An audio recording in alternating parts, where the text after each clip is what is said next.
कुछ तुम कहो कुछ हम कहें, चलती रहे ये बातें, एक एक करके आप सबसे होती रहे मुलाकातें। बोलते आईने, बोलते आईने।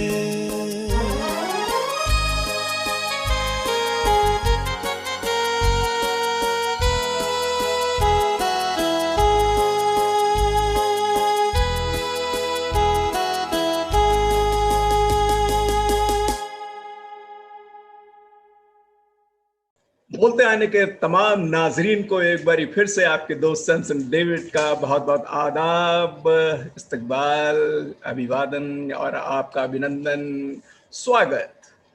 दोस्तों, जिस तरीके से मैंने बताया पहले भी कि हर जुम्मे की शाम नश्र करता है बोलते आने यूट्यूब चैनल आपके सामने एक ऐसा हसीन प्रोग्राम जिसको देखने के बाद आप बड़े खुश होते हैं, क्योंकि इस प्रोग्राम की मार्फत हम बड़ी बड़ी शख्सियात से आपको रूबरू करवाते हैं, गुफ्तगू कराते हैं, उनसे सीखने को भी मिलता है और उनकी परफॉर्मेंस भी देखने को भी मिलती है।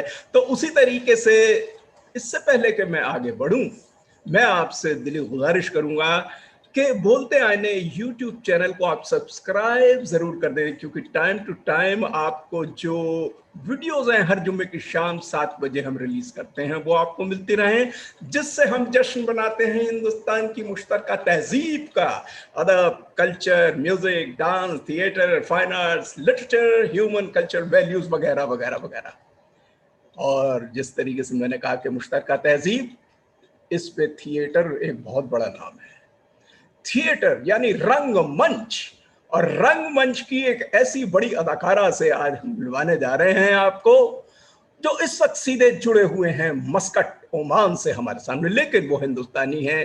30 साल भरपूर तरीके से उन्होंने थिएटर यानी रंगमंच पे लगाए हैं। रंग और मंच यानी रंग भी है और उसमें मंच भी है। इतनी बड़ी उनकी एक तजर्बा और साथ में लेकर चल रही हैं। और इस वक्त ओमान से जिस तरीके से मैं उनको इस वक्त स्क्रीन पे ले रहा हूं और उनसे आपको रूबरू करवाता हूं, आपका नाम है हरविंदर कौर बबली जी।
बबली जी के नाम से बहुत मशहूर हैं आप, और बहुत थिएटर में काम करा है, यानी कि एनएसडी जो सबसे बड़ी संस्थाओं में गिनी जाती है, वहां पर तो इन्होंने पूरी जिंदगी लगा दी।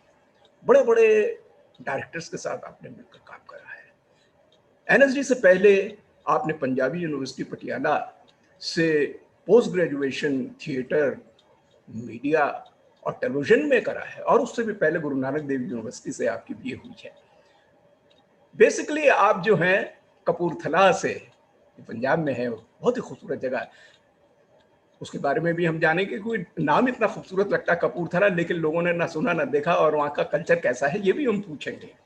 तो सबसे पहले हम आपको बुला के आपको खुशामदीद कहते हैं बबली जी, और सलाम कहते हैं, आपको आदाब कहते हैं, आपका स्वागत करते हैं बबली जी। सत श्री अकाल जी। जी सत श्री अकाल जी। अच्छा ये सत श्री बताइए। अकाल, नमस्ते, अस्सलाम वालेकुम सभी को, आपको, और thank you very much for having me here. Thank you. That is so joyful.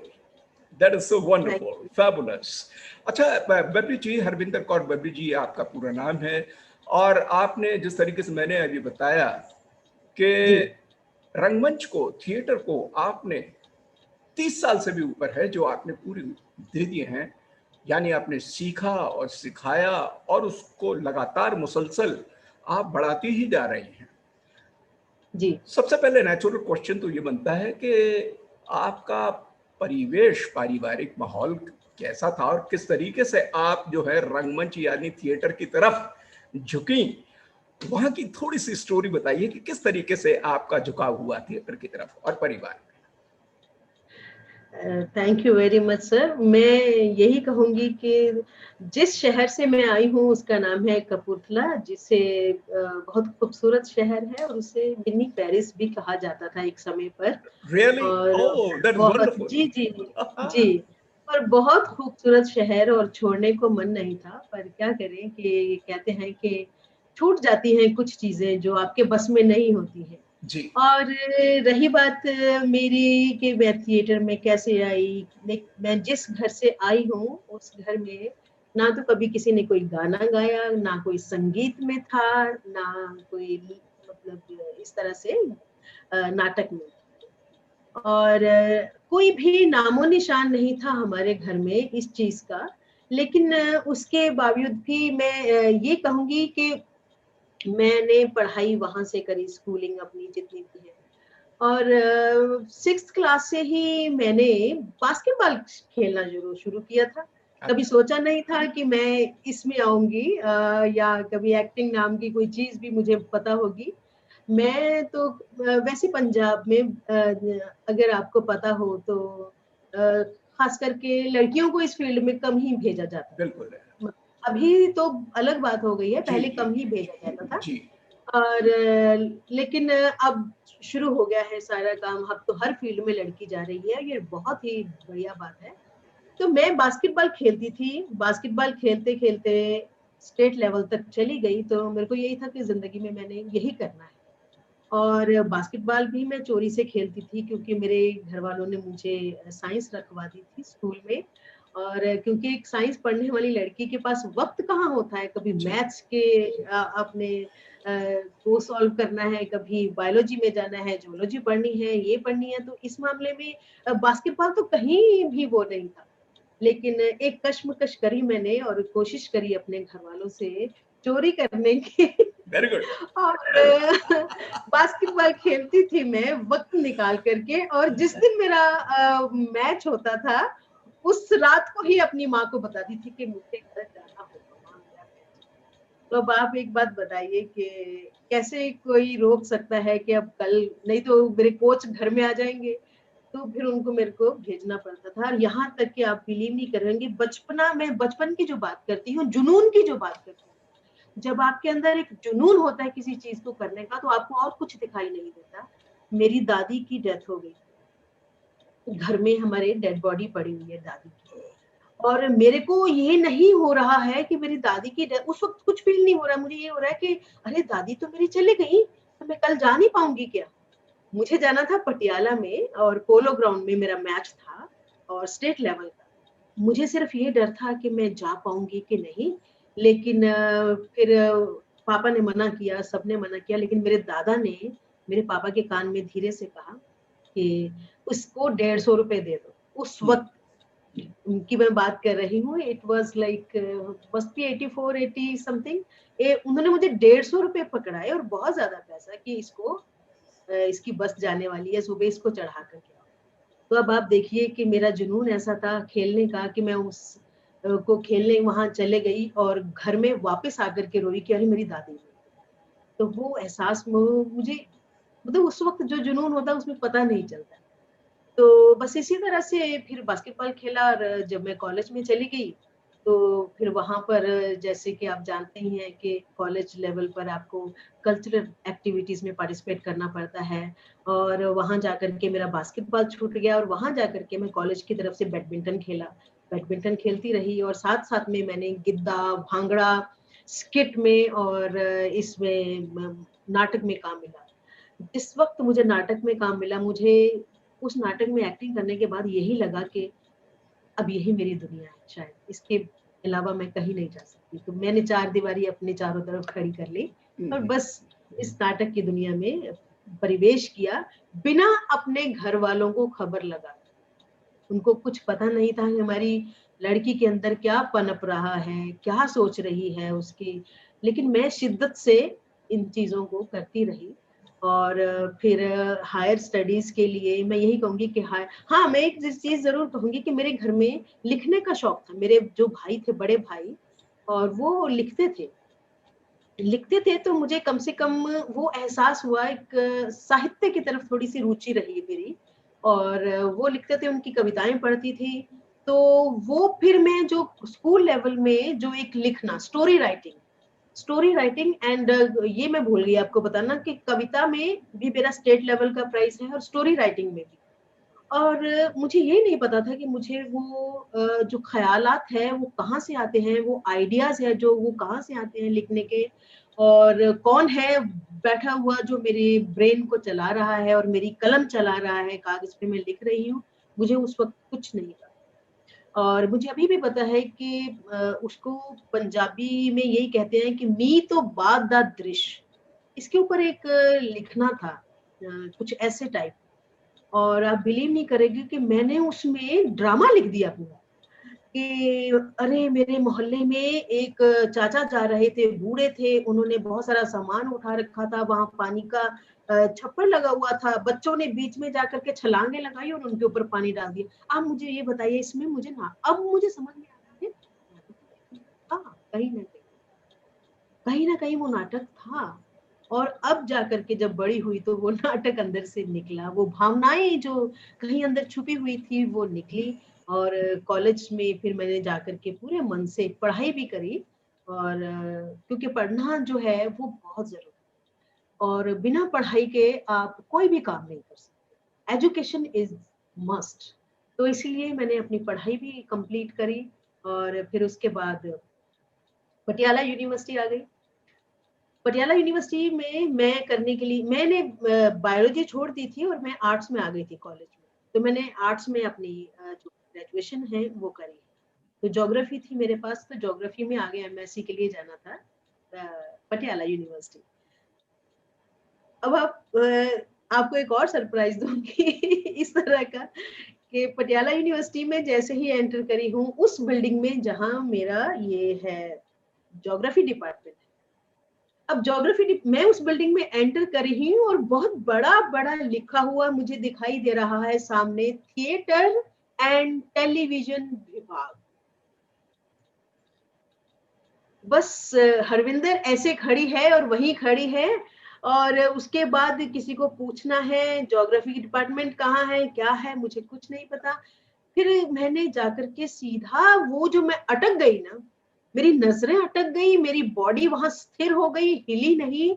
मुझे ऐसा लगा कि जैसे होता ना एक स्वर्ग का द्वार खुलना, कि कोई कहीं नहीं जा सकता, एक स्वर्ग का द्वार वो खुल गया मेरे लिए। मैं अंदर गई तो मैंने उनसे पूछा, कोई मुझे मिले सर? और मैंने उनसे पूछा कि सर ये क्या डिपार्टमेंट है? तो उन्होंने कहा ऊपर लिखा हुआ है थिएटर एंड टेलीविजन। मैं कहा जी, मैं कहा थिएटर एंड टेलीविजन का क्या होता है? तो उन्होंने कहा ये एमए है। तो मैं इतनी हैरान थी, मैंने कहा ना, थिएटर और टेलीविजन की एमए भी होती है? तो उन्होंने कहा हाँ। तो मैंने कहा अगर इसमें मुझे पार्टिसिपेट करना हो तो क्या करना है? तो उन्होंने कहा देखिए अभी एडमिशंस चल रही है, हमें बच्चों की भी जरूरत है काफी, तो आप जल्दी से जाके फॉर्म भर दो, आपकी सिलेक्शन हो जाएगी। तो मुझे लगा इन्होंने कितने विश्वास के साथ मुझे कह दिया मेरी सिलेक्शन हो जाएगी, चलो एक बार करते। तो मैंने वो फॉर्म वहां भर दिया। तो मुझे उन्होंने इंतजार करने के लिए बोला, तो 1-1.5 घंटा मेरे पास था। तो 1-1.5 घंटे में मैंने ये बात सोची कि क्यों ना ज्योग्राफी डिपार्टमेंट में भी भर दूं, क्योंकि पेरेंट्स हैं, माँ बाप, भाई बहन, उन्होंने एक विश्वास करके मुझे यहाँ भेजा। अगर मैं वो चीज नहीं करूंगी तो ये एक तरह से उनके साथ क्या धोखेबाजी हो जाएगी। तो मैं वो फर्स्ट फ्लोर पे जाकर के ज्योग्राफी डिपार्टमेंट में भी वो भर करके आ गई। और उसके बाद मैंने लेकिन उधर मुड़ करके देखा नहीं, क्योंकि मेरे अंदर जो चल रहा था वो शायद मैं ही जानती थी और कोई नहीं। और शाम तक मेरी वहां सिलेक्शन, मैं सिलेक्ट हो गई थिएटर एंड टेलीविजन विभाग में एमए के लिए। फिर वापस घर आना था। वापस घर आकर के जब बताया, उन्होंने कहा कि सिलेक्शन होगी, मैंने कहा हो गई, लेकिन थिएटर एंड टेलीविजन विभाग मैं उसकी एमए करूँ।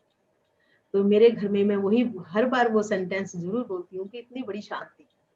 शांति ये कि उनको पता नहीं था कि हमने तो हमारे घर में कभी इस चीज का नाम तक नहीं किया, किसी ने जिक्र तक नहीं किया, और इसके अंदर कहाँ से ये पनपा। तो बस किसी तरह करके वो शांति को भंग किया। वो भी हमारे टीचर, जो मेरे टीचर थे ज्योग्राफी के, उन्होंने ही कहा कि देखिए वही करने दें जो उसके अंदर चल रहा है और जो वो करना चाहती है। तो मुझे लग रहा है कि वो टीचर की I am really thankful to him कि मेरे जो भाई थे, क्योंकि घर में सब पढ़े लिखे थे। एक्चुअली मुझे अब लगता है सर कि डेविड जी की कहीं ऐसा तो नहीं कि हमारी ये बहन एक 5 फुट 1, मैं ये सोचती थी कि 5 फुट 1 इंच की है, ये ब्यूटीफुल भी नहीं है, उतनी ग्लैमरस नहीं है, पता नहीं कि कौन सा फील्ड इसने चुन लिया, पता नहीं ये वहां चलेगी या नहीं चलेगी। सो मैंने ये अपने आप क्वेश्चन बनाए और अपने आप आंसर दिए। ये मुझे नहीं पता उनके अंदर क्या चल रहा था। बस उसके बाद फिर देखिए ये सिलसिला शुरू हो गया और इस सिलसिले को मैंने आगे बढ़ाया और आज तक बढ़ाती आ रही हूँ, और जब तक आखिरी सांस है तब तक बढ़ाते रहना है। बस यही कहूंगी। Very good, nice hearing your beautiful words and this is the initial आपकी जो कमेंट्स आपने दिए, बड़ा खूबसूरत और कशिश भरा लगा, जोरदार। आपने तमाम बैकग्राउंड आपने रिवील करी अपनी हम सबके सामने, हमारे नाजरीन जितने जुड़े हुए हैं सब बोलते आने के मंच पे। तो मैं ये जानना चाहूँगा बबली जी कि आपने बेनतहा 30 साल से भी ज़्यादा, जिस तरीके से मैंने कहा, थिएटर को, रंगमंच को दे दिए हैं। आपने जब पंजाबी यूनिवर्सिटी पटियाला का जिस तरीके से बताया, वहाँ के कुछ ऐसे टीचर्स हैं जो कि आपको याद आते होंगे, कुछ ऐसे नाम जो इस सेलिब्रेशन के दौरान आप बता सकती हैं ताकि उनको भी हम एक पेश कर सकें कि उनकी इज्जत हो रही है, कुछ ऐसे टीचर्स। देखिए आज ये आपने मुझे मौका दिया अपने उन गुरुओं को याद करने का जिनके सामने मैं बड़ी हूँ, जिन्होंने मुझे दुनिया दिखाई, जिन्होंने मुझे ये बताया कि रास्ता कौन सा गलत है और कौन सा सही है। रास्ते हमेशा वैसे 2 ही होते हैं, लेकिन सही रास्ता कौन सा है भी उन्होंने मुझे बताया। और मैं यही कहूंगी कि वहाँ पे मेरे टीचर्स थे जिन्होंने मुझे पढ़ाया। योगेश गंभीर जी थे और नवनिंद्रा बहल जी थे और अपने कृष्ण द्विवेदी जी जो कि नेशनल स्कूल ऑफ ड्रामा से हैं, बलराज पंडित जी थे और अपने मैडम सुनीता धीर जी मैडम, कमलेश उपल मैडम, गुरचरण सर, मतलब बहुत काफी सारे टीचर हमारे। और एक और टीचर थे जो चंडीगढ़ में, उनका नाम क्या था सर का, मैं बड़ा अलग नाम था सर का, मैं पता नहीं क्यों भूल गई, कैसे भूल गई, आई डोंट नो, ये गलत है, मेरे को नहीं याद आ रहा। बट सबने मैंने सबसे सीखा। और सबसे ज्यादा ये कि सुनीता धीर मैडम बहुत यंग टीचर थी और उन्होंने फिल्म की थी और वो उन्होंने इतनी अच्छी फिल्म की थी कि मैं मतलब मुझे ये लगता था कि मैं एक एक्टर से पढ़ूंगी। ये बहुत ये जो होता ना कमाल की बात है, जो कि मैं एक एक्ट्रेस से पढ़ूंगी, तो वो मेरी जो इमेजिनेशन पता नहीं कहाँ क्या, पता नहीं मुझे कोई, पता नहीं मैं किसी और दुनिया में थी। फिर कमलेश उपल मैडम जो हमें जो ये जो इतिहास इतने डीपली हमें बताती थी और इतने इंटरेस्टिंग वे में बताती थी कि वो मेरी स्किन तक में घुस गया। मतलब चीजों को इतने अच्छे से उन्हें समझाया। योगेश गंभीर सर थे वहां पर और ये गुरचरण सर थे वहां पे जो म्यूजिक हमें करवाते थे, कृष्ण द्विवेदी सर। तो मतलब हर कोई अपने फील्ड में मास्टर थे, तो हर एक से सीखना। नवनिंद्रा बहल मैडम जो है वो दिल्ली में रहती थी लेकिन पढ़ाती थी वो यहाँ पे, उस वक्त वो हेड ऑफ डिपार्टमेंट थी। तो मैं ये देखती थी कि वो मैडम सुबह जाती है, मतलब आती है और शाम को वो वापस जाती है। क्या मतलब उनकी जो जर्नी थी कि एक इतनी उम्र के टीचर मेरे, आपके अंदर कितनी एनर्जी होगी और कितना उन्होंने मतलब मेहनत करी कि वो जाना आना, फिर हमें पढ़ाना, फिर वापस जाना, फिर उतना लंबा सफर करना, फिर सो करके फिर वापस आ जाना। So it was amazing thing for me. और ये चीजें मुझे मिलेंगी या ये चीजें सीखने को मिलेंगी, ये तो मुझे लगता है कि भगवान करे। मैं यही लोगों से कहूंगी, अपनी लड़कियों को बाहर भेजो, क्योंकि बाहर की दुनिया उन्हें देखने दो। बाहर की दुनिया बहुत खूबसूरत है। जिस बात से हम डरते हैं कि कहीं हमारी लड़कियां गलत ना फंस जाएं, कहीं इधर ना हो जाए, कोई मिसगाइड ना कर दे, तो मुझे लगता है कोई किसी को मिसगाइड नहीं कर सकता जब तक आप में दम है। जब आप सही रास्ते पे हैं, कोई आपको कुछ नहीं कर सकता। तो मैं यही कहूंगी, जो लोग भी सुन रहे हैं, प्लीज अपनी लड़कियों को शिक्षा दे, उन्हें उनके सपने पूरे करने दे, उन्हें बाहर जाने दे। तो मैं यही कहूंगी कि ये जो टीचर्स थे जिन्होंने मुझे सिखाया, और कृष्ण द्विवेदी सर तो मतलब वो कैसे थे कि एकदम जैसे कोई भगवान का रूप हो। He was out of this world, you know. देखो, मुझे याद करके एकदम मन भर आया। ग्रेट टीचर थे वो। बलराज पंडित सर, बलराज पंडित सर क्योंकि नेशनल स्कूल ऑफ ड्रामा से है, वो उसी प्रोसेस से गुजरी हूँ जिनसे वो गुजरे, क्लास लेते थे। और जैसे उन्होंने मुझे पढ़ाना कि देखिए चांद चमक रहा है, ये स्क्रिप्ट है, अब बोलिए। मैं सोचती थी अब क्या बोले, चांद चमक रहा है, ये स्क्रिप्ट है और बोलिए, और ये क्या। सो उस वक्त समझ में नहीं आया कि वो उनका कहना है कि इम्प्रोवाइजेशन है ये। सो इम्प्रोवाइज करें कि एक चांद है, रात का सीन है और ये डायलॉग्स हैं, सो आप अपने आप को चांद के साथ कैसे जोड़ेंगे। तो अब आप ये बताइए, एक कपूरथला से निकली हुई लड़की जिसने सुबह उठना, नहाना धोना, स्कूल जाना, माँ बाप ने खाना देना, खाना और पढ़ाई लिखाई करना, ये क्या बातें हो रही हैं, ये क्या चीजें हैं, ये मुझे क्या कहना चाह रहे हैं सर। तो ये क्या सिखाना चाह रहे हैं, क्या पढ़ाई ऐसे होती है। हिस्ट्री पढ़ी मैंने, केमिस्ट्री पढ़ी मैंने, ये पढ़ा वो पढ़ा, लेकिन इस तरह से ये जो प्रैक्टिकल चीज, मैं वही कहने की कोशिश करी हूँ कि ये जो प्रैक्टिकल चीजें मुझे मिली, तो मैंने प्रैक्टिस करी उसमें, तो वो जो माइन्यूटली जो कहते हैं चीजों को सीखा, पता चला कि ये body, what is the combination of body and mind. ये बॉडी है मेरे पास, मैं हाथ हिलाती हूँ, ये करती हूँ, बट माइंड उसी वक्त, माइंड का क्या रिलेशन है बॉडी के साथ। So acting is a combination of mind and body both. तो ये जो चीजें हैं, बेसिक्स जो है, मुझे वो एमए करते हुए सीखी। जी बिल्कुल ठीक कह रहे हैं आप। मैं असल में तमाम चीज़ों को तफसीलात से आगे करने वाला हूँ, जो जिस तरीके से आप बता रही हैं इसको, जिस तरीके से हमारे इंटरव्यू की जो फ्लो बढ़ेगा, ये तमाम बातें उभर कर आने ही वाली हैं। उसके बाद जो है पंजाबी यूनिवर्सिटी पटियाला के बाद आप जो रंगमंच से इतने बड़ी इंस्टीट्यूट के साथ जो जुड़ी हैं, जिसे नेशनल स्कूल ऑफ ड्रामा कहते हैं, NSD। और NSD का जब नाम लेते हैं, देश में अलग अलग जगहों पे भी NSD है, लेकिन जो मेन जो मानी जाती है वो दिल्ली है।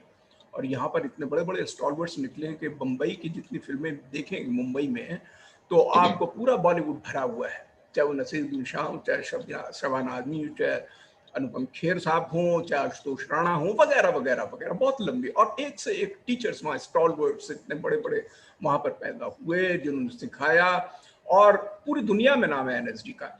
तो ये एक सफर जो है आपका पंजाब से निकलकर दिल्ली में NSD पर किस तरीके से हुआ, इसका थोड़ा सा बताइएगा।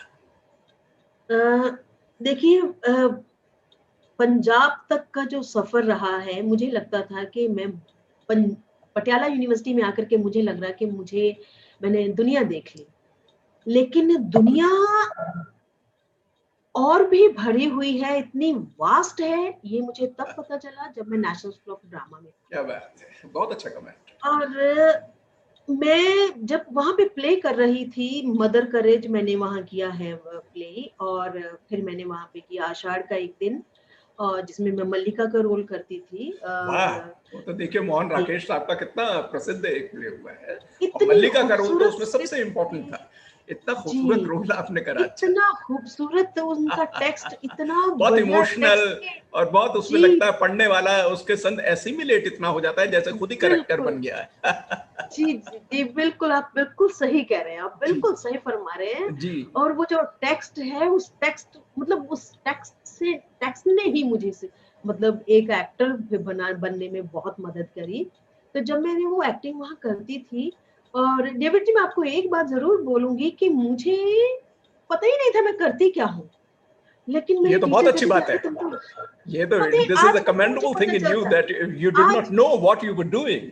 सो ये जी, तो बहुत बढ़िया। आज भी किसी ने असली फ़ोन करके आर्टिस्ट को यही होता है, उसको पता नहीं कि क्या क्रिएट कर रहा है, लेकिन क्रिएशन हो गई।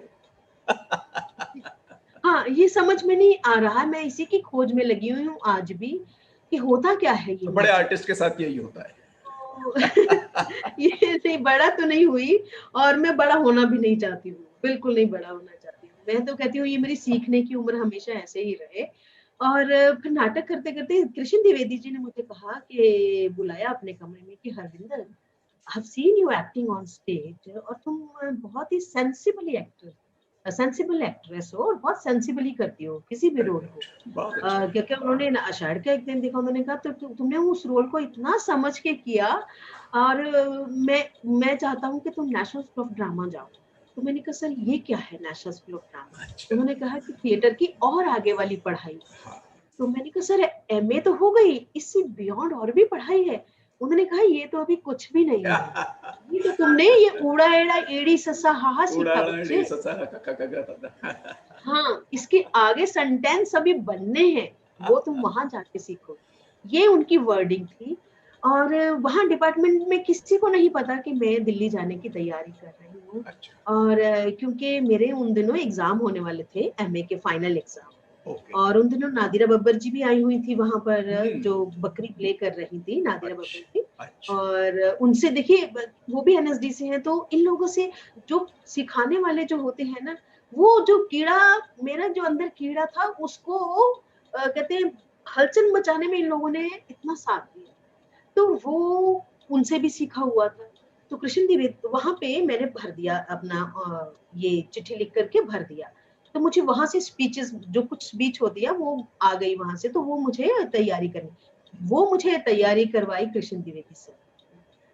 इतने अच्छे ढंग से डाँट इतनी खाई मैंने, इतनी खाई। उन्होंने कहा फ़िल्मी एक्टिंग नहीं करनी, ये नहीं करनी, आँखें नहीं बनानी, ये नहीं करनी, फ़ील करो टेक्स्ट को ऐसे। तो उन्होंने जो तैयारी करवाई, 2-3 तरह की स्पीच करवाई, एक कॉमेडी थी, एक सीरियस था, है ना? और एक गाना उन्होंने कहा कोई भी गाना सीख के चले जाओ वहाँ पे। डांस-वांस तो मुझे वैसे ही आता था, बचपन से करती आ रही थी। तो मैं फिर नेशनल स्कूल ऑफ मेरा अभी देखिए सामान यहीं पड़ा हुआ पटियाला यूनिवर्सिटी में, अच्छा। हॉस्टल में ही है सामान, अरे क्योंकि वाह। मैं वहाँ अभी एमए कर रही हूँ। हम्म। बिना डिपार्टमेंट में बताए छुट्टी लेकर के मैं दिल्ली जाती हूँ। जिस बस में मैं दिल्ली जाती हूँ, उसमें बैठ कर के मुझे यही लग रहा है कि कब दिल्ली को बस छू जाए बस, जी कब दिल्ली को छू जाए। जी तो जी। जैसे मुझे मैं इमेजिन कर रही थी नेशनल स्कूल ऑफ ड्रामा कुछ कैसा, जैसे अभी हम फिल्म सिटी की बात देखते हैं ना कि हॉलीवुड की, कुछ ऐसा-सा नेशनल स्कूल ऑफ ड्रामा। तो जब मैं दिल्ली में पहुँच गई और वहाँ से रिक्शा-विक्शा जो भी लेकर के नेशनल स्कूल ऑफ ड्रामा में पहुँची, तो मैंने देखा बिल्डिंग बड़ी सिंपल सी बिल्डिंग। इतने सिंपल बिल्डिंग कि जैसे सरकारी बिल्डिंग्स होती, तो मैं देख के ये है नेशनल स्कूल ऑफ ड्रामा। बाहर से इतना सिंपल, ये है नेशनल स्कूल ऑफ ड्रामा। तो मेरे को लगा कि अरे मेरे सपने तो वो हो गए, मैंने तो समझा था पता नहीं बहुत बड़ा ये होगा। हाँ। लेकिन जैसे ही मैंने नेशनल स्कूल ऑफ ड्रामा के अंदर पाँव रखा, तो मुझे सामने एक अंग्रेज दिखाई दिया। ओह। एक अंग्रेज दिखाई दिए, जी तो जी जी मुझे जी। मुझे लगा कि नहीं, वो मेरा सपना वापस आ रहा है, जिसे मैं हाँ खो हाँ। रही हूँ। वो जी थे जी, बैरी जॉन साहब, क्या बात है। Barry John sir. क्या तो बैरी जॉन सर जब मैंने देख लिए, तो मुझे लगा मैं बहुत सही जगह आई हूँ, बिल्कुल गलत जगह नहीं आई हूँ, सही जगह आई हूँ। तो फिर उसके बाद क्योंकि पता चला कि जो लोग इस एक कमरा था वहां पे आपके एंट्री रिटन टेस्ट होता है, ये टेस्ट होता है, वो सब दिया। फिर उसके बाद जब तक आपको इंटरव्यू के लिए अंदर बुलाना, तो ये वहां senior veneer national school of drama के बैठे थे, उसमें पीयूष मिश्रा जी भी थे। आज मैं बताती हूँ कि पीयूष मिश्रा भी वहां बैठे हुए थे, और उन्होंने इतनी रैगिंग, हमने अभी स्टूडेंट भी नहीं बने वहां के, उन्होंने रैगिंग करी, मुझसे गाना भी सुना। तो पंजाब वाले तो जी ऊपर होता हमारा सुर, हम तो नीचे ये नहीं गाने वाले, हम तो होते आवे माही ये वाले हमारे सुर होते। तो मेरे को उन्होंने कहा गाना आता तुझे, एडमिशन के लिए आई, मैं कहा आता है जी। तो मैंने गाना गाया, तो मुझे कहते अरे स्टेज पे गाती हो क्या है? मैंने कहा जी नहीं, मैं स्टेज पे नहीं गाती हूँ। तो कहते नीचे वाले सुरों पे गाओ। अब मुझे ये नहीं पता था नीचे वाले सुर कौन से होते हैं, ऊपर वाले कौन से होते हैं। मुझे उसी गाने को धीरे गा दिया मैंने, लेकिन सुर वही रहा। तो ये मुझे समझ में नहीं थी। फिर उसके बाद वहां गई हूँ मैं, तो देखिए बिल्कुल सरकारी ही जैसे इंस्टीट्यूट होता है, और लेकिन जो वहां मेरी पहले दिन जाकर के वो सिलेक्शन हुई है, और मुझे वहीं रहना था कुछ दिन तक। 3 दिन की वर्कशॉप होती है, और जब मेरी को पता चल गया तो मैं वापस वहां पटियाला में गई हूँ, और 3 दिन का सामान अपना उठा करके यहाँ पे आई हूँ, छुट्टियां लेकर के वहां से। और 3 दिन की जो वर्कशॉप मैंने करी है सर, 3 दिन में जो मैंने दुनिया देखी है, वो मेरे अंदर ही समाई हुई क्या है, मैं बात उसे है, डिस्क्राइब नहीं कर सकती। Very nice. वो जो 3 दिन में मैंने अलग अलग भाषाओं के लोगों से मिली हूँ, बहुत अच्छा, अलग अलग कल्चर के लोगों से वैरायटी मिली ऑफ हूँ। कल्चर्स दैट यू केम पहली बात तो अक्रॉस। ये मेल ही बहुत अच्छा था, लेकिन उसके बाद जैसे जैसे अलग अलग चीजें हमें करने को मिली हैं, हम्म, तो मैं कहती हूँ कि मेरे एक अंदर एक इतना बड़ा ग्रंथ भरा हुआ है। बहुत बड़ी बात है। मेरे को अगर कोई बैठ जाए लिखने के लिए, तो मैं मतलब इतना बोल सकती हूँ कि दिन खत्म हो जाएंगे, नहीं रातें नहीं, खत्म हो बिल्कुल जाएंगी, बिल्कुल ठीक मैं बात है। इसके बारे में बोलती रहूंगी। हम्म, इतना वास्ट है ये जो है, जो भी कुछ हमने सीखा। मैं इसे क्या नाम दूं? बहुत नाम दिए हुए हैं लोगों ने, थिएटर, रंगमंच, रंगकर्मी, नाटक, है ना? तो ये बहुत वैसा अच्छा नहीं ये है जैसे। बताइएगा, मैं बीच में आपको शायद यहाँ पर, क्योंकि जी जी सिलसिला चल प्लीज। ही रहा है, थिएटर, रंगमंच, नाटक, थिएटर का मतलब क्या है? एक आम आदमी जो अगर जानना चाहे, जिस तरीके से इंटरव्यू चल रहा है, बहुत से लोग इसको सुन रहे होंगे, तो कहेंगे भाई थिएटर पर्सनैलिटी, थिएटर ये मतलब, और इसकी कितनी लंबी दास्तान है, तो क्या थोड़ा सा इस पे आप तबसरा कीजिएगा कि क्या है मामला ये थिएटर? तो देखिए, थिएटर को अगर आप डिस्क्राइब करना चाहते हैं, थिएटर की अगर हम परिभाषा देना चाहते हैं, तो थिएटर की बहुत लंबी परिभाषा है। थिएटर वैसे तो कहने में, थिएटर वो चीज होती है कि हमारे पास प्रोसीनियम है, एक तरफ लोग बैठे हुए हैं, एक तरफ एक्टर है जो यहाँ स्टेज पे एक्ट कर जो रहे हैं, बीच एलिमेंट्स में हैं अलग एक अलग थिएटर ऑडियंस। के। जी जी, बीच में जी जी पर्दा है, जी, और वहां विंग्स बने हुए हैं, और थिएटर वो है यहाँ लोग जाकर के नाटक देखते ठीक। हैं। लेकिन जो वो देखने जाते हैं, वहां पे जो वो देखने जाते हैं, वो देखने जाते हैं एक कहानी वहां पर। और प्लॉट। लेकिन हाँ जी, वो लेकिन वो जो जो हम बात करते हैं, जो हमने सीखा, जो हमें सिखाया जाता है, हम क्या देखने जाते हैं? जी जी, हमारी जिंदगी में तो वो सब हमने देखा हुआ है, वही तो बिल्कुल है, हमारी जिंदगी में हुआ है। ठीक तो वो हम क्या देखने जाते हैं? ठीक। एक्चुअली हम देखने जाते हैं दूसरे लोगों का सब टेक्स्ट। टेक्स्ट वो है जो मैं पढ़ रही हूँ, जो मेरे डायलॉग थे। सब ठीक। टेक्स्ट वो है जो मेरे और डायलॉग के बीच में जो होता है, या मेरे और को एक्टर के बीच में जो एक होता है डायलॉग का ना होकर के, जो बीच में जो संवाद। चीजें होती जी। हैं, संवाद जो है, जो बिना कहे हुए मुझे बोलना होता है, वो देखने जाते हैं। हम्म, तो इसलिए मैं अगर इस थिएटर की बात बोलती जाऊंगी, तो इट्स वेरी वास्ट। अलग अलग भाषाएं, कुछ लोगों के लिए नाटक क्या है, कुछ लोगों के लिए नाटक ये है कि एक अच्छी सी स्क्रिप्ट ले लीजिए, एक डायरेक्टर ले लीजिए, कुछ अच्छे बने बनाए एक्टर ले लो, उनको अच्छे से स्पीच याद करा दो, रट्टा मरवा दो, स्टेज पे चढ़ा दो, तालियां बज गई तो जी अच्छा एक्टिंग किया है, तालियां नहीं बजी तो खराब एक्टिंग। और आजकल भी देख लो आप, स्टेज एक्टर, जो थिएटर है वो एक एक्टर का मीडियम है, एक्टर का है। लेकिन दिखाई क्या देता है? ह्यूज कॉस्ट्यूम, बड़े बड़े सेट्स, बड़ी बड़ी लाइट्स, उसमें एक्टर कहीं खो ही जाता है। देखो होता था ये स्टाइलाइज्ड थिएटर में, हाँ, शेक्सपियरियन ठीक कह रहे हैं थिएटर आप। में बड़े-बड़े सेट होते हैं, जी that's a different kind of, जी जी लेकिन उसके साथ-साथ उनके जेस्चर भी अलग स्टाइलाइज्ड में होता है। जी। लेकिन अभी जो रियलिस्टिक थिएटर जो हम करते हैं, जो हमारे इंडिया में चल रहा है, या क्लासिकल जो चल रहा है, या रियलिस्टिक चल रहा है, उसमें एक्टर खो गया है, इतना खो गया है, साइलेंस की भाषा ही खत्म हो गई। पहले भाषा होती थी एक साइलेंस की। तो ये जो बहुत बड़ी बात बारीकियां कह हैं दी आपने, बिल्कुल ठीक है। तो वो है, तो वो कहीं खो गया है, लेकिन ढूंढने की कोशिश में है, लगे हुए हैं। लेकिन मैं यही कहूंगी कि देखिए, आप मुझे नहीं जानते थे मैं आपको नहीं जानती थी, अब बिल्कुल नहीं। अब थिएटर मैंने अगर 2 फिल्में करी होती अच्छी खासी, किसी आमिर खान के साथ या किसी के साथ या इधर-उधर, तो आप कहते अच्छा वो हरविंदर जिसने वो फिल्म करी है। लेकिन कोई ये नहीं कहता कि वो हरविंदर जिसने 32 साल थिएटर किया है। अरे वाह! क्यों नहीं कहते ये लोग? हम्म, जिस दिन लोग ये कहने से शुरू कर देंगे, अरे वो हरविंदर जो थिएटर वाली है, जिसने थिएटर में इतना काम किया है, मुझे लग रहा है पास तो आप उस दिन होंगे। ये है, मुझे थिएटर को वहां तक लेकर के जाना है, मुझे थिएटर के एक्टर को वहां तक लेकर के जाना है, यहाँ पे उसको पहचानते हो लोग। ये नहीं देखो, थिएटर वालों को सिर्फ उतने लोग कितने जान, मंडे हाउस में मैं थिएटर करती हूँ, चंडीगढ़ में यहाँ थिएटर होता है, वहाँ जहाँ पे थिएटर हॉल है, उतने लोग वहां जानते हैं। फिल्म इतनी वास्ट है कि इंटरनेशनली लोग जानते हैं। क्या थिएटर में हम स्टार नहीं बना सकते? स्टार ना बनाओ, एक अच्छे एक्टर जो है, उन एक्टर्स को थोड़ा उनको दो, उनको उभारो, उनका नाम लो। वो मेहनत कर रहे हैं इतने सालों। मैं ये अपने बात नहीं कर रही हूँ, मेरे से पहले भी बहुत अच्छे-अच्छे एक्टर निकले। कितने अच्छे-अच्छे एक्टर निकले हैं। कोई घर बसा बैठा है, कोई कुछ कर बैठा है, क्योंकि थिएटर में आप कुछ वो नहीं करते। सारे लोग वैसे वाले नहीं होते हैं। सारे लोग का देखिए, बहुत थिएटर, वैसे तो मैंने अगर थिएटर में इतना काम किया है तो मेरे को पता है। अब मैं यूनिवर्सिटीज में जाकर के एक्टिंग क्लासेस ली हैं, मैंने दूरदर्शन पे बहुत काम किया है, मैंने रेडियो पे बहुत काम किया, मैं वर्कशॉप बहुत करती हूँ। मैं अपने जो मेरे प्रैक्टिकल जो अपनी चीजें कर रही हूँ, जो अपना रिसर्च वर्क कर रही हूँ, वो अलग कर रहा है। यहाँ मस्कट में भी मैंने हाउसवाइफ्स के साथ काम किया है। क्योंकि एक ऐसी सिचुएशन आती है लेडी की एक उम्र के बाद, 45 के बाद, कि वो अपना मेंटल स्टेटस जो वो मेंटल लेवल खोने की तादाद में चली जाती है। एक ऐसी सिचुएशन आती है, तो उससे आपने कैसे काबू पाना है, थ्रू थिएटर आपने कैसे हील करना है लोगों को। तो I am healing people through theatre.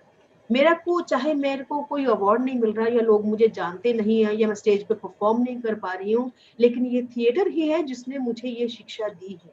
मुझे थिएटर ने ये चीज सिखाई, शायद इसलिए कि देखो, बहुत पीड़ित लोग, सिर्फ ये नहीं कि मेरा जख्म दिखाई दे, कुछ जख्म दिखाई नहीं देते हैं, थिएटर वालों को दिख जाते हैं जख्म। उन्हीं को हील करने की कोशिश में। बिल्कुल ठीक कह रहे हैं आप। ये आपने काफी अच्छी दास्तान सुनाई।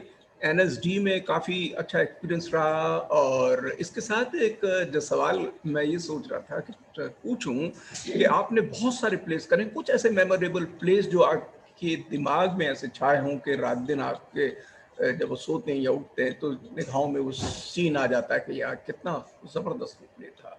तो ऐसे कुछ प्लेस आपने नेशनल लेवल पे भी करे हैं, इंटरनेशनल पे भी करे हैं, आपने बाहर भी हिंदुस्तान के बाहर भी काफी प्लेस करे हैं।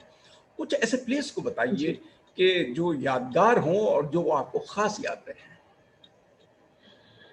देखिए sir, national school of drama में जितने भी डायरेक्टर हैं, वो इंटरनेशनल लेवल पे उनको सब जानते हैं, और सब लोगों का इतना नाम है, और वो सिर्फ नाम ही नहीं, नाम उनका इसलिए है क्योंकि वो they are master of their field, और उन्होंने जो हमें बारीकियां सिखाई है। और स्कूल में रहते हुए हमने बहुत सारे जैसे टीचर रहे हमारे, बीवी कारंत जी जो हमें म्यूजिक सिखाते थे, और भास्कर चंदावरकर जी, वो उनसे मैंने म्यूजिक सीखा, कारंत जी से सीखा है। और फिर राम गोपाल बजाज सर हैं, रॉबिन दास सर हैं, जो मेरे टीचर रहे हैं।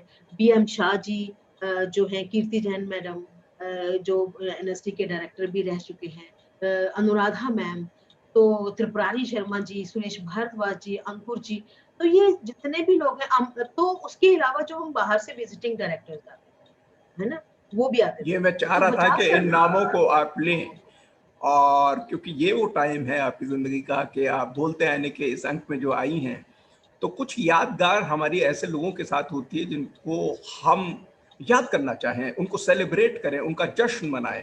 और जश्न हम तब मनाते हैं जिस तरीके से आपने खूबसूरती से एहतराम के साथ इन लोगों का नाम लिया, मुझे बहुत ज़्यादा खुशी है। आपको बहुत बहुत थैंक यू। ऐसे लोगों के बड़े बड़े नाम, बीवी करंट साहब का, बीएम शाह का नाम, और आपने कीर्ति जैन का नाम, अंकुर जी का नाम, और बहुत सारे लोग हैं जिनका ले रही हैं आप। बड़ा अच्छा लगता है। इन लोगों ने बहुत बड़े, बंसी कौल जी, इन्होंने बड़े बड़े, इन लोगों ने जो हैं जी अपने several hours of their lives, day and nights, they have given to the world of theater. उनको याद करना बड़ा जरूरी है। और एक और टीचर थे हमारे, बताइए। एस्थेटिक्स पढ़ाते थे हमें, वो थी निबा जोशी जी। उनकी अच्छा। हाइट कितनी थी? 4 फुट 11 इंच की उनकी हाइट थी, और वो कभी कभी उन्होंने ब्लैक बोर्ड पे लिखना होता था तो वो स्टूल पे चढ़ जाती थी। वाह वाह तो वाह। देखिए वो विजुअल इतना, वो ना माँ लगती थी हमें, एकदम से जैसे माँ। और वो उनका सिखाने का ढंग भी एस्थेटिक्स सिखाते थे। एक जैसे मैं अगर किसी बिल्डिंग की चीज या उसके ऊपर कुछ बना हुआ है, कोई चीज है, तो उसको कैसे बना, कौन सी मिट्टी यूज हुई होगी, कौन सा कलर है, ये कैसा कलर है, तो ये जो एस्थेटिक्स जो सिखाते थे हमें, तो वो करती थी। तो उनको मैं भूल गई उनका नाम लेना, तो वो भी मतलब माशाल्लाह क्या टीचर थी। और संगीत मतलब में कौन था जो आपको सिखाता था गाने वगैरह? मैं बीवी कारंत जी सर, बीवी कारंत सर थे, और रत्ना मैडम थी हमारी, रत, रत्ना मैम, रत्ना जी। रत्ना जी ने तो मतलब मुझे गाना ये सिखाया कौन सी क्लासिक। रत्ना है? अ, रत्ना पाठक तो जी नहीं? रत्ना मैम है वहां पर एनएसडी में म्यूजिक टीचर। नहीं, मैंने जी जी रत्ना जी। पाठक सोचा। अच्छा नहीं अच्छा नहीं नहीं, रत्ना पाठक, रत्ना मैम, अच्छा। रत्ना मैम। हाँ, तो वो उन्होंने हमें ये म्यूजिक, उन्होंने भी मुझे बहुत साथ दिया, बहुत इतना साथ दिया कि मैं क्लासिकल नहीं गा सकती थी, नीचे वाले सुरों पे नहीं गा सकती थी, उन्होंने मुझसे गवाया। और मेरी जिंदगी का मैंने गांधारी का रोल किया बजाज सर के साथ, अच्छा। उन्होंने हयुक प्ले किया था, तो उन्होंने मुझे गांधारी का रोल। प्रसन्ना जी जो है हमारे वहां पे आए थे, उन्होंने उत्तरांचल किया था प्ले, फिर उन्होंने डबल कास्ट करी थी सीता की। लेकिन क्योंकि मैं गाती नहीं थी, तो मुझे लगा कि जब तक मैं परिपक्व नहीं हो जाती हूँ इसमें, तो क्यों दूसरी लड़की का रोल छीनना, उसे कर लेने दो, क्योंकि वो अच्छा गाती थी, वो मेरे से बेहतर गाती थी बहुत, तो उसने किया। फिर बीएम शाह जी ने किया था थ्री पेनी ओपेरा, उसमें मैंने लीड रोल किया था। अच्छा। और एक फूलन रानी, डाकू फूलन रानी का। हम्म। तो ये सारे नाटक जो स्कूल से सारा कुछ सीख करके, बारीकियां उसकी सीख करके पास कर लिया मैंने 93 में। और मैं कहती हूँ कि मैं अगर आपको नेशनल स्कूल ऑफ ड्रामा का 3 सालों का एक्सपीरियंस बताने लगूं, और तो मतलब कई घंटे, कई दिन लग सकते हैं। कई घंटे मतलब बीत जाएंगे।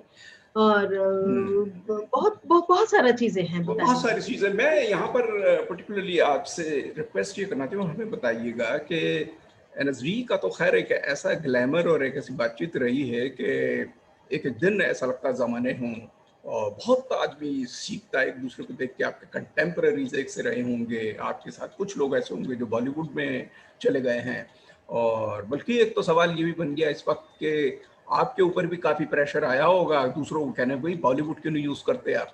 मुझे याद है कि एक बारी कविता नागपाल जी ने आपसे शायद ये सवाल करा था कि भाई बबली जी आप जाइए, बॉम्बे जाइए। आपने कहा भाई मैं थिएटर नहीं जोड़ूंगी, क्योंकि मैं तो सच्ची बिल्कुल थिएटर के साथ ही रहने वाली हूँ। वो कोई दास्तान है, उसको बताइए आप। जी, मैं उससे पहले इतना जरूर बता दूं कि 93 में जब मैंने पास आउट कर लिया था, तो national school of drama repertory company है, तो वो ज्वाइन करी मैंने, और वहां मेरी सिलेक्शन हुई, और as a A grade artist मैं वहां पे काम किया काफी सालों तक, 8 साल तक वहां काम किया। और वहां पे मोहन महर्षि जी और प्रसन्ना जी, सत्यदेव दुबे जी, तो एम के रैना सर, जितने भी ये बाहर से विजिटिंग फैकल्टीज वहां पे बुलाए जाते थे, उनके साथ काम किया। इंटरनेशनली भी जर्मनी से भी काफी सारे टीचर आए, बाहर से भी बहुत सारे टीचर आते हैं। तो national school of drama repertory company का भी मेरे साथ बहुत ही ज्यादा, वो जो मेरा मेरा वो जो टाइम है, वो तो मैं तब सीख करके, जब आप इंसान निकलता है, तो वही प्रसन्ना जी जिन जिन जो मुझे इस कॉलेज में, स्कूल में कहते थे, अरे तुम तो बहुत यंग हो बबली, इतनी पतली सी, तुम कैसे स्टेज पे दिखोगी नहीं तुम। तो मेरे को तब उन्होंने मुझे मेन रोल नहीं दिया था, मतलब मैंने ही उसको डिस्करेज उनको कर दिया था कि गाना नहीं आता। तो वो देखो रिपर्टरी में आकर के मेरे को उन्होंने मेन रोल दिया, क्योंकि तब तक मैं सर तब तक मैं बारीकियां सीख चुकी थी। तब तक मैं एक वही यंग लड़की एक्सपीरियंस्ड होकर के वहां से स्कूल से निकली एक्टिंग के साथ कि कैसे। और वही सत्यदेव दुबे जी जो देखिए बॉलीवुड में जिन्होंने नसीरुद्दीन शाह तक एक्टरों को और शबाना आजमी उनकी मेन एक्ट्रेस जो रह चुकी हैं सारी, उन्होंने मुझे मेन रोल दिया था दुर्गा का। और जब उन्होंने मुझे ये मैं ना स्टोरी सबको सुनाती हूँ, जब उन्होंने मुझे मेन रोल, हाँ जी, उन्होंने मुझे जब मेन रोल दिया तो उन्होंने कहा कि हरविंदर ये दुर्गा का रोल करेगी, तो मैं खुद खुश नहीं। मैं मतलब खुश किस लिए कि वहां पे इतनी खूबसूरत लड़कियां, गोरी गोरी, ये वो सारा कुछ, ये तो कितनी लड़कियां होती। तो मुझे लगा कि ये तो मुंबई वाले हैं, तो मुंबई वाले लोग तो ऐसे लोगों को चुनते हैं, तो बड़े जो ग्लैमरस से होते हैं। मैं तो सिंपल सादी सी लड़की एक। तो मुझे उन्होंने बुलाया सर के कमरे में, हमारे जो चीफ थे वहां के, उनके कमरे में बुलाया कि Harvinder what happened to you. मैंने कहा सर क्या हुआ? वो कहते मैंने तुम्हें मेन रोल दिया, तुम खुश नहीं हुई बच्चा। तो मैंने कहा कि नहीं सर खुश हूँ। कहते वो खुशी तुम्हारे चेहरे से नहीं झलक रही है। तो मैंने कहा नहीं सर, मैं थोड़ा घबराई हुई थी कि मुझे मिल गया मेन रोल। कहते क्यों, तुम्हें विश्वास नहीं था तुम्हें मेन रोल मिलेगा? मैंने कहा नहीं सर वो ऐसा है। कहते क्यों नहीं, तुम्हें क्यों नहीं लगता था कि तुम्हें मेन रोल मिलेगा? तुमने तो इतनी मेहनत की, इम्प्रोवाइजेशन से इतनी अच्छी करी। मैं कहा सर मैं खूबसूरत नहीं हूँ ना, तो मुझे लगा कि मुझे नहीं मिलेगा ये रोल, आप मुंबई से आए।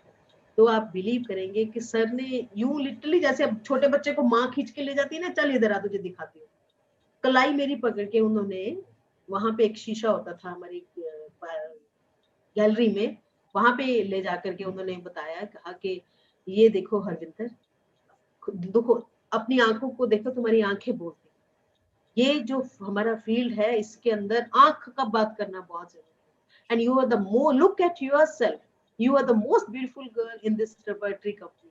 और सर उसके बाद वो दिन गया और आज का दिन गया, मैंने कभी अपने आप को वैसी वाली बात नहीं बोली। और कितने बड़े सर, उन्होंने कहा शबाना आजमी मेरी एक्ट्रेस रह चुकी है, तुम उन एक्ट्रेसेस में से मेरी एक एक्ट्रेस हो।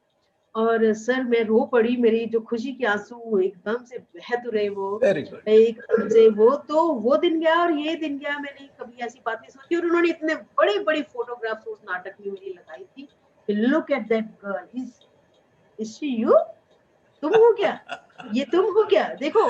तो तब मुझे लगा कि नहीं, कैमरे की आंख कुछ अलग होती है, डायरेक्टर की आंख कुछ अलग होती है। आप जो सोचते हैं वो कभी कभी वो होता नहीं है, इट्स डिफरेंट, वो दुनिया ही डिफरेंट है।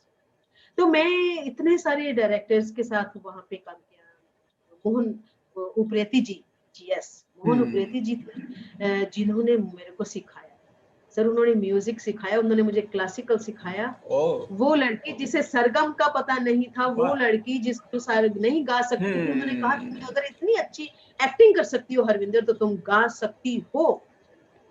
तो देखिए जो रत्ना मैडम ने उधर मुझे स्कूल में थोड़ा बहुत सिखाया था उस चीज को किया, तो वो मुझे, मैं सारे गामा पा सर के सामने गाती थी, सारे गामा, तो मैं आंखें बंद कर लेती थी। मुझे कहते थे हरविंदर आंखें खोलो, आंखें खोल के गाओ। तो सर देखिए वो लड़की क्लासिकल गाया मैंने एक नाटक में, सबसे पहले एंटर करती थी। इंद्र सभा प्ले था, इंद्र सभा के अंदर बड़ा मशहूर है, तो मैंने पुखराज परी का रोल किया था। अच्छा अच्छा अच्छा अच्छा अच्छा। अच्छा तो, मुझे, मैं यहाँ पे आपको थोड़ा सा रोक के एक अहम सवाल ये पूछना चाहूंगा जिससे पूरी स्टोरी से रिलेटेड है कि एक एक्टर को, खासकर थिएटर जैसे एनएसवी में आप गई या कहीं भी कोई जाए सीखने के लिए, तो एक थिएटर पर्सनालिटी को कितना ज़रूरी है कि उसको मल्टी डायमेंशनल एक पर्सनालिटी बननी होती है, यानी कि उसको मेमोराइजेशन के साथ उसको अच्छी स्पीच, उसके डायलॉग डिलीवरी, उसका डिक्शन, उसका तलफ़्फ़ुज़, उसको डांस, उसको म्यूज़िक और उसका चाल ढाल, मैनरिज्म्स, लपक और सेंस ऑफ ह्यूमर और रोना भी आए, ये कितना ज़रूरी है सारी बातों का? देखिए सर, एक्टर मतलब है कि आप एक रिस्पॉन्सिबल जॉब में, अच्छा, आपकी रिस्पॉन्सिबिलिटी है और जो भी आप कैरेक्टर करने की जाली, आप इस समाज का हिस्सा हो और आप एक महत्वपूर्ण हिस्सा हो समाज और जो आपको चीज सौंपी गई है, जो आपको एक तरह से, क्योंकि हमने तो कुछ एक प्लेस ऐसे होते हैं जिसमें सामाजिक कुरीतियों को दिखाते हैं, जी कुछ एक प्लेस ऐसे होते हैं जिसमें आपको पूरी लाइफ को लेकर के दिखाना होता है। जी जी तो एक एक्टर की जो रिस्पॉन्सिबिलिटीज है वो बहुत ज्यादा, वो ऐसे भी कि देखिए मैं अगर कोई चीज कर रही हूँ, मैं ऐसा हरविंदर अगर उस चीज को समझ पा रही हूँ, अगर जी मुझे कोई कैरेक्टर करने के लिए जाना है तो मुझे उसकी बैकग्राउंड का पता होना चाहिए कि ये क्या कैरेक्टर है, ये कैसे चलता है, इसकी फिजिकल अपीयरेंस क्या हो सकती है, क्योंकि किसी को नहीं पता होता उस कैरेक्टर के बारे में। राइटर ने जो लिख दिया है वो हमारे सामने एक स्केलेटन की तरह होता है। ये दिखने में कैसा है, इसकी आंख कैसी है, इसकी आवाज कैसी है, और इसके जेस्चर पोस्चर कैसे हैं, ये कैसे खड़ा होता है, ये कैसे बात करता है, जो अभी आपने बात बोली है, ये सारी चीजें हमें इमेजिन करना, it's there in our mind. हमने खुली आंखों से वो इंसान को अपने सामने बनाना होता है। तो देखिए ये कोई जादू या टोना, जादू टोना नहीं है, ये कोई ऐसा सिरप नहीं है जो घोल करके एक्टर को खिला दिया और हम उसमें कन्वर्ट हो। ये वही चीज है कि हरविंदर, मैं अगर आज डेस्टिमोना का रोल मैंने किया हुआ है, अगर मैं डेस्टिमोना का रोल करती हूँ तो डेस्टिमोना, अब मुझे नहीं पता था डेस्टिमोना कैसी है, एक्टिंग में जिस लड़की ने किया है मुझे वही डेस्टिमोना दिखाई देगी, है ना। तो हम एक कैरेक्टर को अपने ऊपर जब ओढ़ते हैं तो इमेजिनेशन में कि उसका जो मेंटल स्टेटस उस वक्त क्या होगा, ये कहाँ से नाटक शुरू हुआ है, ये शुरू में ही ये डायलॉग क्यों और वो चुप रही और चलती गई, इसके पहले क्या हो चुका है, व्हाट क्या क्या था इसके पहले, क्यों ये सेंटेंस आया। तो ये एक एक्टर की रिस्पॉन्सिबिलिटी है कि इसके पीछे की हिस्ट्री स्टोरी क्या थी, कॉन्टेक्स्ट Yes. क्या चल रहा है। एग्जैक्टली।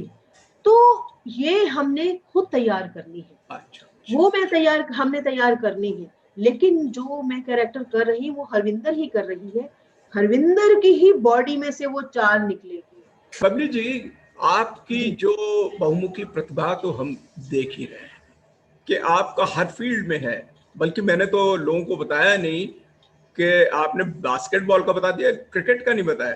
क्रिकेट में आप मस्कट में जो विमेन की वहां पर टीम में हैं और वो भी खेलती हैं आप, और अलावा इसके आप बहुत अच्छी पोइट्री भी लिखती हैं। बड़ी छोटी सी कोई पोइम ऐसी सी आज कर दें, आगे मैं और कुछ पूछूं, कोई पोइम याद होगी जो आपने काफी लिखी है, वैसे कुछ हमारे नाजरीन के लिए कुछ पेश कीजिएगा प्लीज। देखिए मैं वैसे तो अभी आपके साथ अलग अलग भाषाओं में, मतलब हिंदुस्तानी में बात कर रही हूँ, लेकिन मैं जो मदर टंग जो मेरी है वो पंजाबी है। पंजाबी। तो लिखना जो मैंने शुरू किया था वो पंजाबी से पंजाबी किया में था। सुनाइए तो बड़ा अच्छा लगेगा। जी, और छोटी सी कविता सुनाती हूँ मैं वैसे, और जो मैं उनको गा के बोलती हूँ हमेशा कविता को। प्लीज। हाँ, तो कविता है, अखा दिया आड़ा ने जद मींह वरा दिता। क्या बात है। अखा दिया आड़ा ने जद मींह वरा दिता, रो रो के पानी ने एक छप्पड़ ला दिता। आहा।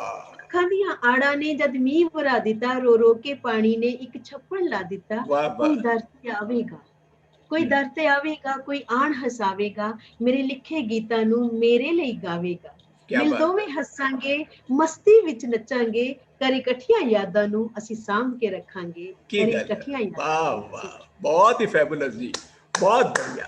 अच्छा बबली जी बताइए कि आपकी कविताएं कई हैं कई, और आपके ब्रदर तो पोइट लॉरिएट भी हैं जो कि जर्मन में हैं, वो उनकी German language, English language, Punjabi language कई बड़े सेलिब्रेटेड हैं। आपका पूरा ही सिबलिंग्स जितने भाई बहन जितने भी आपका है, मैं ये जानना चाह रहा हूँ इस मौके पे कि आप एक थिएटर पर्सनैलिटी हैं, आप पोएम्स भी लिखती हैं, क्रिकेटर भी हैं, बास्केटबॉल प्लेयर भी हैं, राइटर भी हैं, और आप कोचिंग भी करती हैं, आप बहुत कुछ करती हैं, है ना। तो आपने शायद कोई आपकी किताबें भी बड़ी लिखी है, कोई एक किताब आपके पास हो जिसको आप हमारे दर्शकों को दिखा सकें कि कोई एक किताब जो आपने अभी लिखी हो, कोई है इस वक्त आपके पास अवेलेबल, आप लोग हमारे तमाम नाजरीन को बताइए प्लीज। जी सर, मैंने बहुत सारी किताबें तो नहीं लिखी है, लेकिन जो मेरी वैसे पोइट्री छप चुकी है बाकी मैगजीन्स में काफी, जी जी जी लेकिन जो इंडिपेंडेंटली मैंने खुद जो अपने आप जो किताब लिखी है, जिसके 2 नाटक हैं, ये मेरे पास किताब है, ये इसमें वाह 2 वाह नाटक वाह जी। वाह। और एक नाटक का नाम है नैनी नींद ना आए। नहीं नहीं नहीं, नैनी नींद ना आए is a beautiful play, and the other one is एक और प्रेम कहानी, एक जो कि और ये जो नेट वाली जनरेशन है, जो फेसबुक जनरेशन है, बहुत उसको अच्छा, बहुत अच्छा। और उसको जोड़ा हुआ बाकी प्रॉब्लम। ऐसे भी मैं आपको एक बताती हूँ कि ये देखिए, ये सारे और भी मेरी 6-7 स्क्रिप्ट, ये सारी मेरी स्क्रिप्ट हैं जो अभी देखिए छपने वाली है। क्या इसमें से बात एक है। नाटक है रुक के बार बार चले, एक नाटक ये है, ये अभी छपने जाएंगी, और एक है आते रहना, ये मेरा एक और नाटक है। ओके। तो इस तरह से मेरी काफी स्क्रिप्ट मैंने रखी हुई है। I am just waiting for this No, no, that is corona. so wonderful knowing everything कि आपने कितनी अच्छे तरीके मसरूफियात आपकी बड़ी हुई है, हर चीज में आपका वो है। तो जाते जाते हमारे नाजरीन को कोई अपनी तरफ से कोई ऐसा मैसेज या संदेश, खासकर जो थिएटर को, जो हमारे जितने नाजरीन हैं ज्वाइन करना चाहते हैं या देखना या सीखना या बढ़ना, किस नजरिए से क्या हो, तो उसके बारे में कोई संदेश दीजिएगा। सर, मुझे यहाँ तक लगता है कि मैं संदेश के नाम पे जो आपने बात कही कि जितने भी यंगस्टर उनको संदेश दे जी करके जाऊं, तो मैं यही कहूंगी कि जो आज की हमारी जनरेशन है, ये बहुत ही आगे बढ़ने वाली, आगे सोचने वाली है। तो मुझे नहीं लगता कि हम जो कहते हैं शायद उनको बताएं। और क्योंकि मैं भी, अगर आप मुझे भी ये वाली बात कहेंगे, यही बात कहेंगे कि तुम कल को जब दोबारा जन्म लोगी तो क्या करोगी, तो मैं वही कहूंगी कि मैं, मेरे मन में फिर जो नया कुछ आएगा तो मैं वही करूंगी, मैं जो ये कर रही हूँ शायद ना ये करूँ। तो इसी तरह से जो जनरेशन है आगे वाली, चाहे वो थिएटर करे या कुछ और भी करे, सिर्फ थिएटर वालों के लिए नहीं मैं बोल रही हूँ, जो और भी जो जो लोग कर रहे हैं, और अपनी शिद्दत से करे, एक जी जी रिस्पॉन्सिबिलिटी से जी। करे। और क्योंकि मैंने भी ये जो एक्टिंग है, एक रिस्पॉन्सिबिलिटी है ये मेरी, जो मैं निभा रही हूँ और हमेशा निभाती रहूंगी आखिरी सांस तक। तो जो भी आप अपना काम कर रहे हैं, उसमें अपने आप को पूरा मतलब घोंस दें उसमें अपने आप को, क्योंकि कोई भी काम, अगर आप उस काम को रिस्पेक्ट कर रहे हैं, तो वो काम आपको पूरी रिस्पेक्ट दिलवाएगा। ये मेरा दावा है, ये मेरा वादा है आपसे, ये बस इतना ही कहूंगी। सो सब सुनने वालों को मैं यही कहूंगी कि जितने भी लोग सुन रहे हैं, हम देख तो नहीं मैं उनको पा रही, मैं उनकी बहुत शुक्रगुजार हूँ कि उन्होंने इतना वक्त हमें दिया और सुना। And thank you very much David ji के आपने मुझे यहाँ बुलाया। मैं उस काबिल नहीं हूँ, लेकिन फिर भी आपने बुलाया है। कहते हैं इंसान जिस दिन बड़ा बन जाता है उस दिन उसका डाउनफॉल शुरू हो जाता है, इसलिए मैं बड़े नहीं बनना चाहती, मैं छोटे अरे रहना वाह चाहती वाह वाह वाह वाह वाह। तो नाजरीन, आज की मुलाकात जो हमने बड़ी हसीन गुफ्तगू की, हरविंदर कौर बबली जी जो कि कपूरथला से हैं लेकिन इस वक्त मस्कट में हैं, ओमान में, और इतनी खूबसूरत बातें उन्होंने थिएटर के बारे में करी, और थिएटर की किस तरीके से हमारी ज़िंदगी में एक रोल है। और थिएटर, बल्कि हम सब सुबह से रात तक जो भी निभाते हैं अपने कार्य, ये सब थिएटर का ही पार्ट है। उसको किस तरीके प्रेजेंट करना, सीखना, बोलना, नाचना, एक्सप्रेस करना, everything is included in theatre. लेकिन उसको वास्तविक रूप में एक रंगमंच पे जाकर पेश करना, उसके लिए एक बहुत मेहनत करनी पड़ती है। और जिस तरीके से कहते हैं कि जिनके होठों पे हंसी, पाँव में छाले होंगे, हाँ वही लोग तेरे चाहने वाले होंगे। तो बहुत खुशी हुई। और सो ढूंढ उजड़े हुए लोगों में वफा के मोती, ये खजाने तुझे मुमकिन है खराबों में मिले, और अब के बिछड़े तो शायद कभी ख्वाबों में मिले, जिस तरह सूखे हुए फूल किताबों में मिले। बहुत बहुत शुक्रिया Babli ji, thank you very very much. Thank you so much sir, thank you so much. बोलते आईने, बोलते